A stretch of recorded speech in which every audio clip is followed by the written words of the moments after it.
Wedding season is in full swing, and there's so much that goes into being a good guest. But what does that even mean? What does that even mean? Well, wedding guest etiquette is everything from sending the RSVP, getting a card and a gift, and gracefully attending the reception.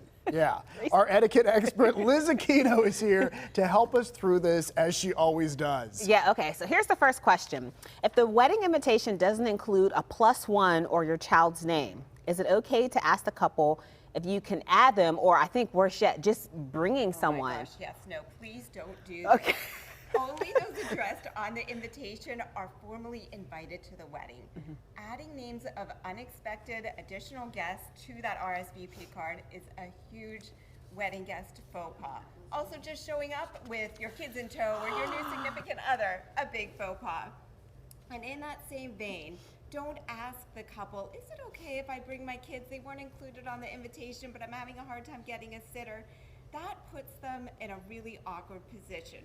Remember, they've gone to great lengths to curate this guest list based on their budget and room space constraints. Yeah. So you're really putting them in a bad position. There's a lot of pre-planning that I know for my wedding, we didn't have any seats left. So if someone would have showed up, they would have been standing up and hungry because that just wasn't enough. You sit in the kitchen. We don't have any space for you. Yeah. All right, let's talk about wedding gifts, because this is something I always thought you had to show up with the gift at the wedding. But some people say maybe wait as long as a year, or is that old school? Okay, I'm going to uncomplicate things for you.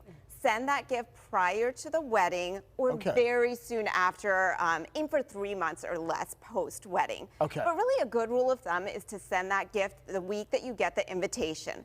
That way you're going to remember to send it, and it allows the couple more time to enjoy the gift, write their thank you notes, and it gives you as the guest a wider variety of gifts from which to choose off of their gift registry. Oh, Because I have been in the position where you're like picking like 7 weird things that are left over because you don't know. Like you're like, all the good stuff's gone. Yes. All right, well, speaking of thank you notes, what if you haven't received one? Like you sent a gift, it was a good gift. Right. You spent a lot of money on it, and you just really want them, you just want to make sure that they received it. Like, how do you do that without sounding like, hey, like you got my gift, right?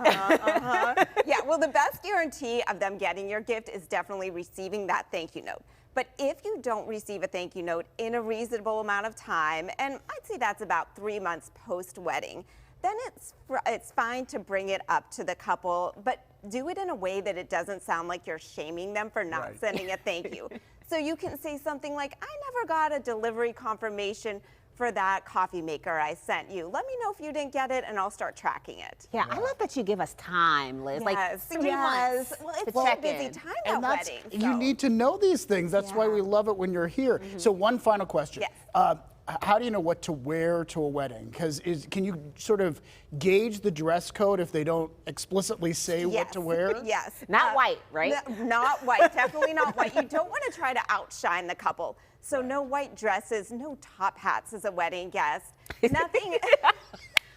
Darn it. I know you were Where thinking am I going to wear the top hat? Right. The invitation itself, the location, the time of day, all kind of guide you to the formality of the wedding.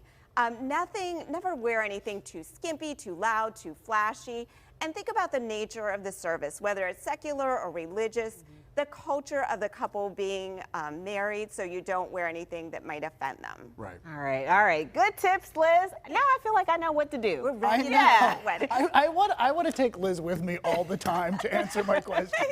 Thank you very much. Thank you. My pleasure. And if you're into weddings and want more, stay tuned. Later this week, a wedding-themed deal days, and we can get on Daisy's planning. Her wedding is just a few months away.